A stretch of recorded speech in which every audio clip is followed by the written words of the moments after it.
It isn't until we step onto soft golden sand that I feel like my chirpy island investigation trip with Sylus is real. Seagulls soar overhead and swoop at flocks of colorful birds. Otto, who's wearing a grass skirt, sings as it leads us to the hotel. Oli lento, suribikuri What a lively island. Even Otto is enthusiastic. Oh, hey, Mephisto. Neither Mephisto nor I can understand Otto's song, but Sylus seems to be at ease. He even occasionally hums along. Do you understand what it's singing? Spending time on the island is wonderful. May brilliant sunlight shine upon us forever. It doesn't sound particularly wonderful, though. A short phrase can carry that much meaning. Sylus waves the book in his hand. On its colorful cover is the following: Dummy's Guide for Azuri's 9 Dialects. Oh, he's not pulling our leg. You bought that from the captain less than 2 hours ago. Wait, never mind, he is. 2 hours is enough. Liar. Fine, but Mr. Translator, the sun doesn't shine forever. Our exploration will be conducted at night for the most part. I pat Sylus' shoulder with his flourish and show him the email the Environmental Protection Association sent. At night, we can go on a surprise tour to see bioluminescent sea trenches in a crystal forest. It was arranged by me. Is that so? No wonder this looks more wonderful. Before Sylus can finish a sentence, Mephisto suddenly cries out. A daring seagull uses his head as a launch pad to take flight.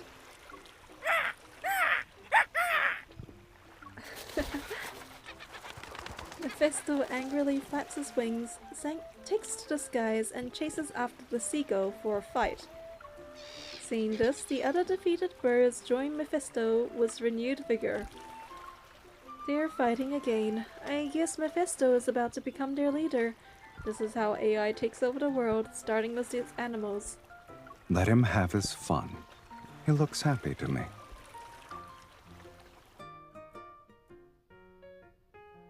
At the treehouse, Sylus and I decided to catch up on sleep first.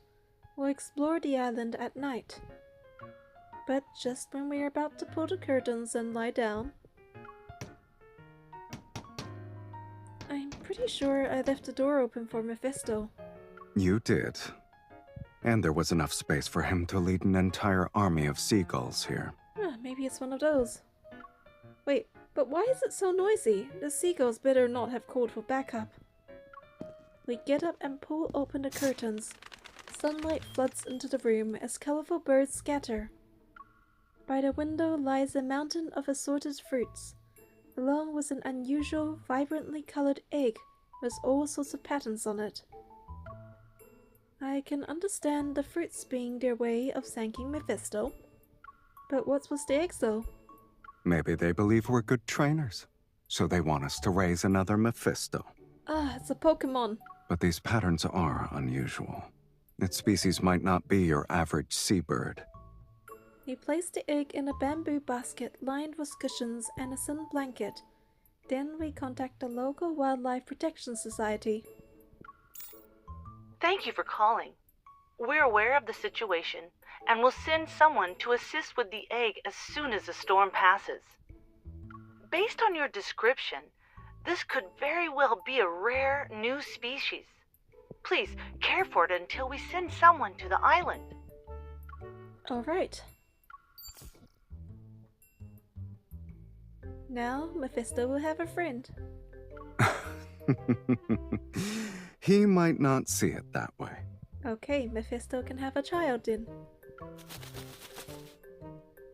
Sylus hits the nail on the head. Looking at where he's pointing, I see the familiar flutter of wings at the window.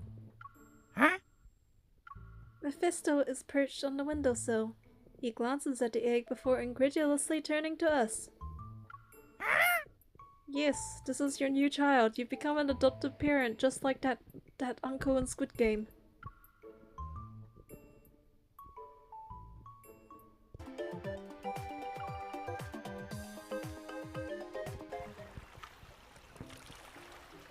After choosing the name Kitty for the bird, we prepare to care for it and listen to the society members' advice. While Otto looks for an incubator, Sylus and I transform the garden swing chair into a luxury bird nest under Mephisto's watchful gaze. We're not replacing you. You brought this egg here. Even birds must accept the consequences of their actions. I gently pat Mephisto's head. You'll have fun if you get involved. Do you want to give it a try? Sylus makes eye contact with me. One glance is all he needs to know what I'm thinking.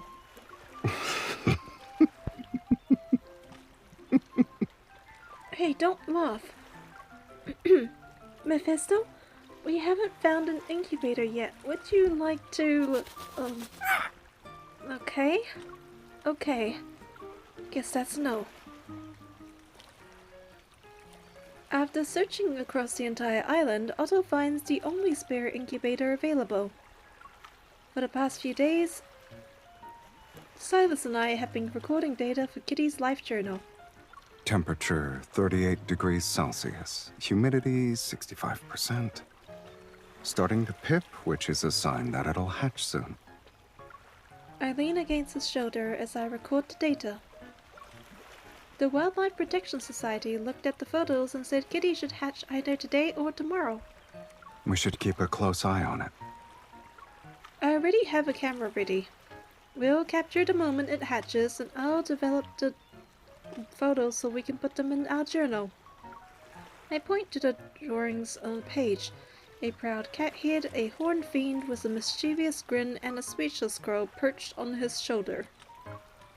I'll paste the photos under these warm, loving foster parents.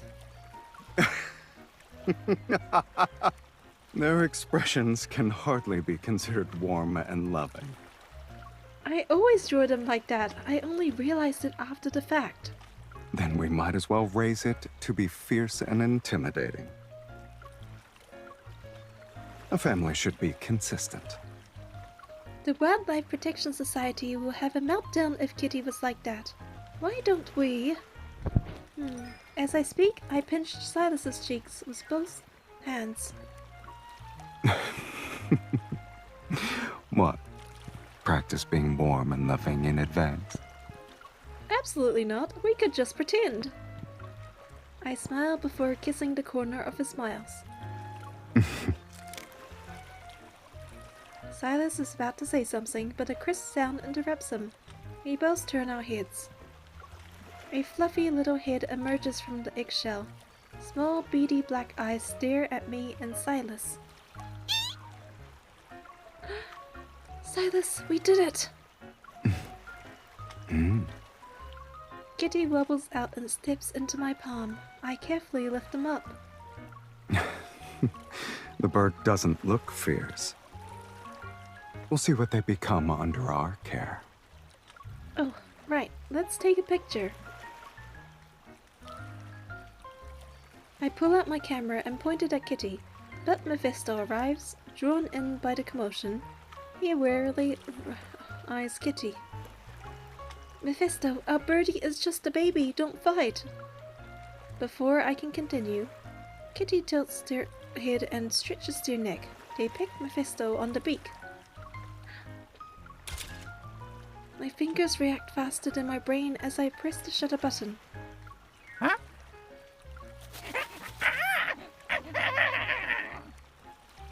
He flew away. Kitty won without breaking a sweat. Sylus pokes Kitty, who takes this chance to hop onto his fingertip. Ah, I see. Calling you fierce would be an understatement.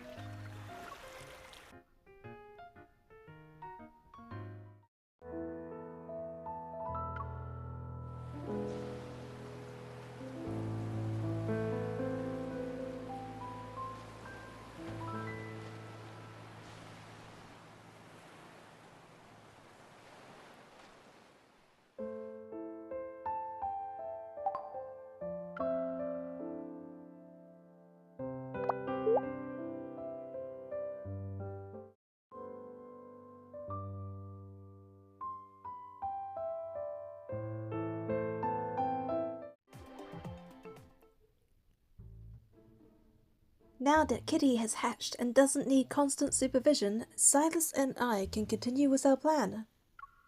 But we run into an unexpected issue. It's late. You should be sleeping. Sylus and I stand at the doorway while Kitty uses their beak to tug at Sylus's pant leg. You're a clingy little birdie, huh? Come here. Kitty tilts their head and Mephisto reluctantly flies over. It won't be for free. I'll give you the gem I just got at the auction. I'll throw in some fluorescence. After saying a few words, Mephisto lands next to Kitty. Sulking, he lures them away. Amazed, I stare at Sylus. He tosses me the keys to the boat. Let's go, Captain. The night is short and it won't wait for us.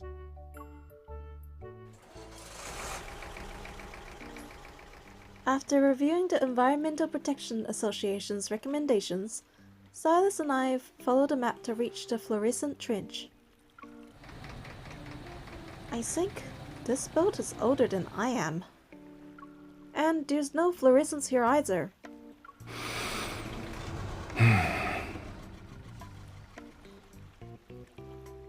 Maybe the area they marked is too big. We need to find the exact location ourselves. Ah, perfect timing. There's a fork, sweetie. In front of us are two paths that split off. Going left would lead us to calm open waters. Going right leads us to a dense coastal forest. Well, we can either take a conventional route or embark on an adventure. What do you say, bossman?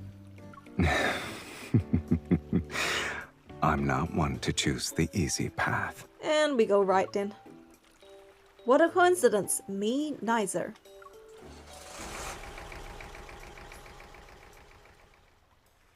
The boat resumes its journey as we traverse the dense forest. We approach the cicada songs and the evening breeze.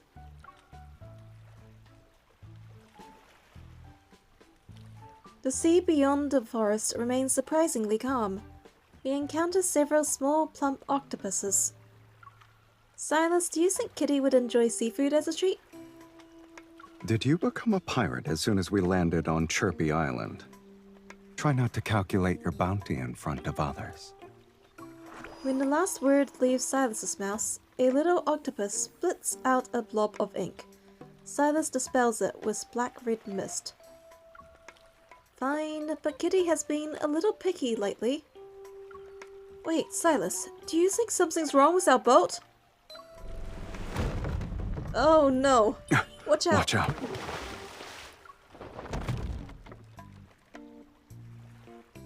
The seawater churns around us as Sylus supports my waist. He keeps me and himself afloat. I didn't think we'd find another current here. At least I have quick reflexes. Ah, yes. You're quick enough to drag me down and feed me to the octopuses. Hey, it's called shared suffering! Following his gaze, I see the small octopuses from earlier. They're slowly swimming toward us. They're balancing strange, dark-colored nuts on their heads. Are those chestnuts?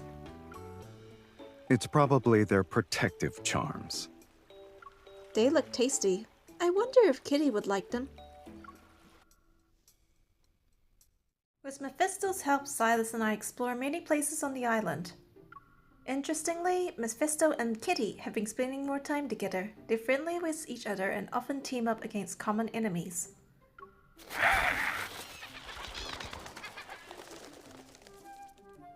At the pool, Sylus has his arm resting on the edge while Kitty and I are perched on it. We cheer enthusiastically. Go, Miffy! Honor kindness won't lose! Beat up those nasty seagulls! Thankfully you don't have wings, otherwise you'd be flying higher than Mephisto himself. We have a matchup between Honor Kindness and Chirpy Island.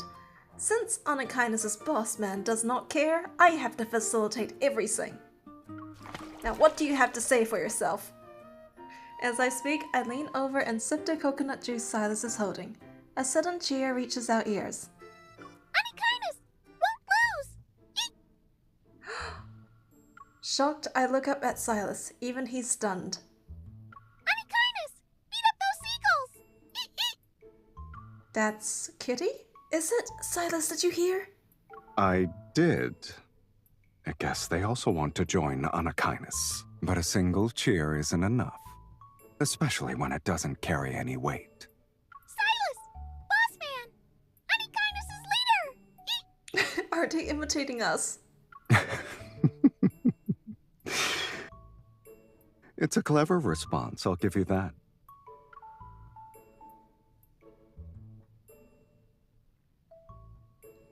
Sylus and I quickly contact the Wildlife Protection Society and learn that Kitty might possess intelligence that surpasses normal birds. They can talk and use tools. The Wildlife Protection Society wants us to continue with our observation and teach our birdie when necessary. They didn't need to tell us that. Under these circumstances, it'd be hard not to teach them something. Following Sylus's gaze, I see the TV screen flickering on and off. Kitty is dipping on the touchscreen remote.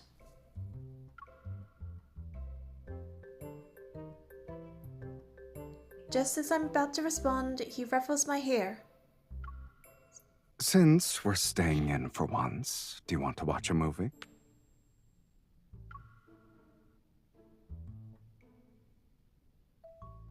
Half an hour later, Kitty is still gripping the remote with their talons. Meanwhile, we're cuddling on the sofa at a safe distance away from them.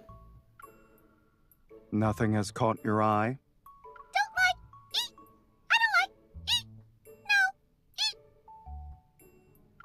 Resting on Sylus's lap, I idly play with his fingers and make different hand gestures out of boredom. I shouldn't have let them choose. We could be watching Bloodful Island like you said. Are you tired? A little. It's mostly because my sleep schedule is messed up.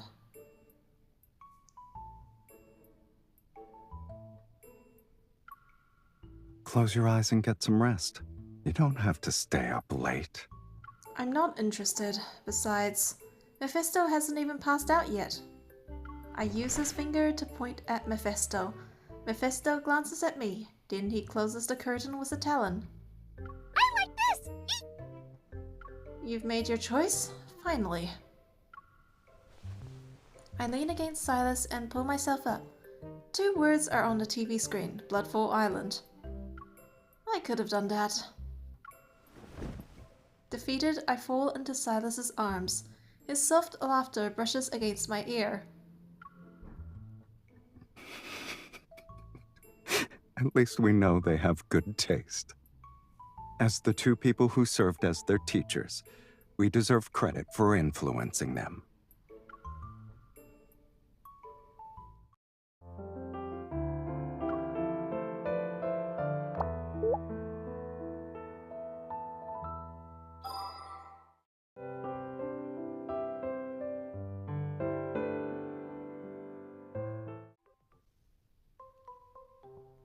In the middle of the night, a single treehouse shines brightly amidst the forest. Sample vials. Here. Sylus takes them, places them in his bag, and slings it over one shoulder. With these supplies, we have everything we need to explore the Crystal Forest. I feel like they'd be interested in those transformed crystal branches. Why not bring them along? In the garden, Mephisto and Kitty are working like an assembly line. They carry gemstones in their beaks and pile them onto a bird's nest. They're amicable. It's not that I don't want to bring them. But what can we do with a bird who refuses to fly? Sylus picks up a gemstone and waves it at Kitty. Kitty is about to spread their wings, but then they look at the feathers on their chest before staring at us with pleading eyes. No fly! Eat! Give it to me! Eat! They want to be flightless, sweetie. I can't do anything about that. As he speaks, Sylus puts the gemstone away. Yesterday, they tried to fly, failed, and lost 2 chest feathers in the process. Then they stared at their reflection in the mirror for who knows how long. Let's go. The path through the Crystal Forest is rugged, and we don't have time to look after them.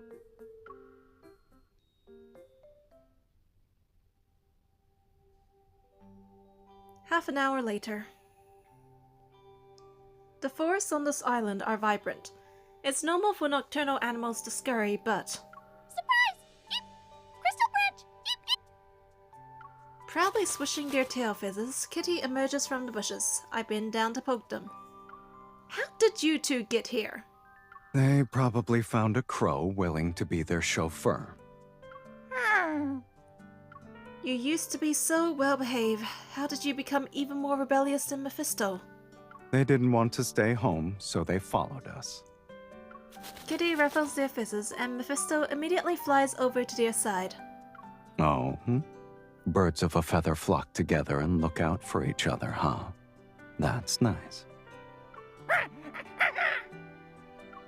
Yeah, we're doing the same thing. As I watch the birds' antics, I feel a firm grip around my waist. Sylus's presence envelops me. Even they know that kindred spirits should look after each other. So don't walk too far away from me.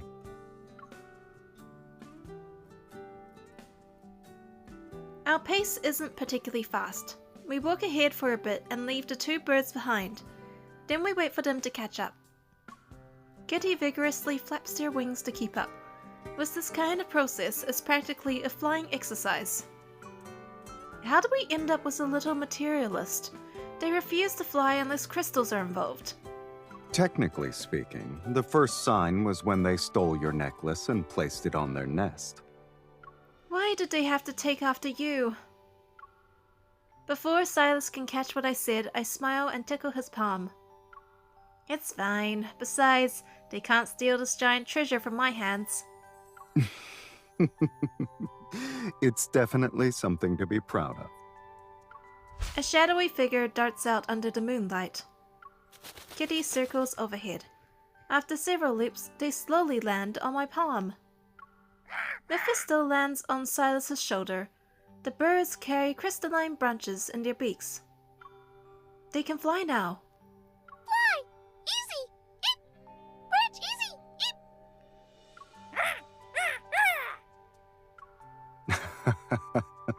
Yes, it's all thanks to you.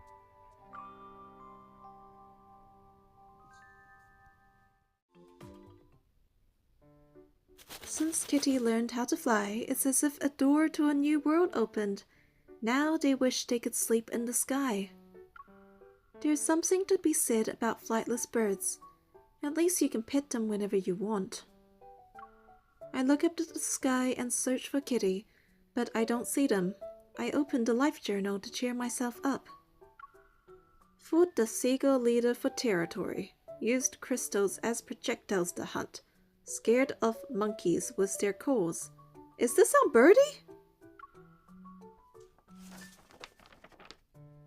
Sylus holds my hand and turns to another page. It shows a picture of Kitty being picked by seagulls when they retreat. It's a good thing that we kept evidence of their transformation.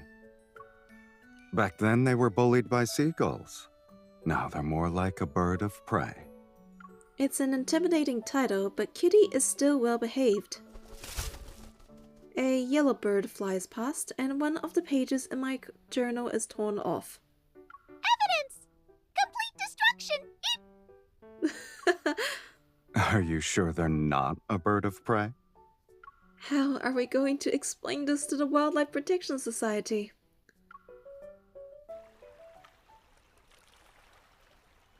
After the storm subsides, a member from the Wildlife Protection Society arrives on the island. Since it is a new species that grew up in an environment influenced by protocours, we will design a habitat exhibiting similar conditions. We'll also conduct genetic research and work on our conservation efforts. Once the initial research is complete, we'll consider establishing a protected zone for them here on Chirpy Island. Did you two get along with them? Are there any interesting developments you could share with us?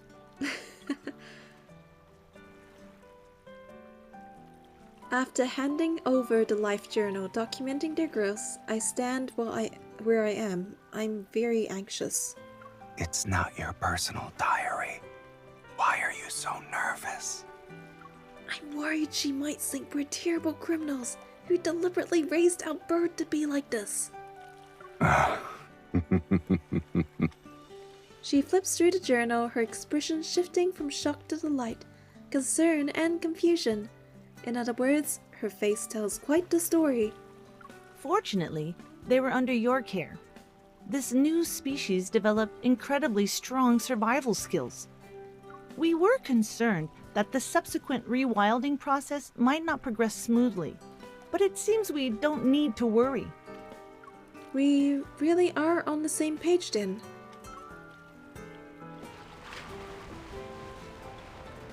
After Kitty is taken away, Mephisto carries the life journal back to his nest and is unusually quiet.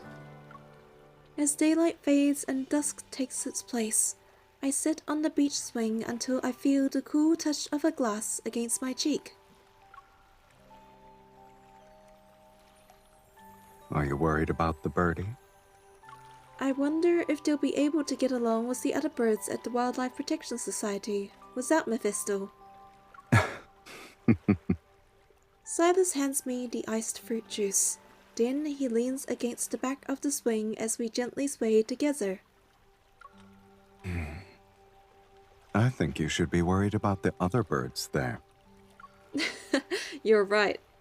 Considering Kitty's personality, I bid to establish an honor-kindness bird division as soon as they arrive. I won't ask for royalties, but they should check in with me once there's a group.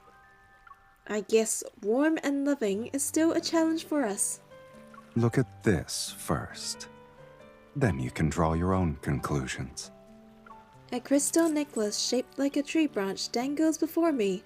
It's translucent and dazzling because of the sunlight. Sylus helps me put it on. Then he goes around to sit next to me on the swing. It's made from a crystalline branch. The birdie brought it back. They said it was a secret and a gift. I knew it. Our birdie might be fierce, but deep down they still care about people and want to be nice. You changed your tune quickly. I fiddle with the necklace and look at Sylus. Is Kitty the only one who cares about me? Probably. After all, I'm neither warm nor loving enough according to some people. I smile and wrap his finger around the necklace. Say Sue, the warmth and love I'm looking for isn't about being gentle all the time. Come to think of it, everything I know about warmth and love came from this one person. What a coincidence. The same can be said about me. So this person you're talking about, did she spend an entire summer with you on an island? His fingers touch mine as we hold the necklace, and our shadows merge beneath the sunset's glow. They slowly become inseparable.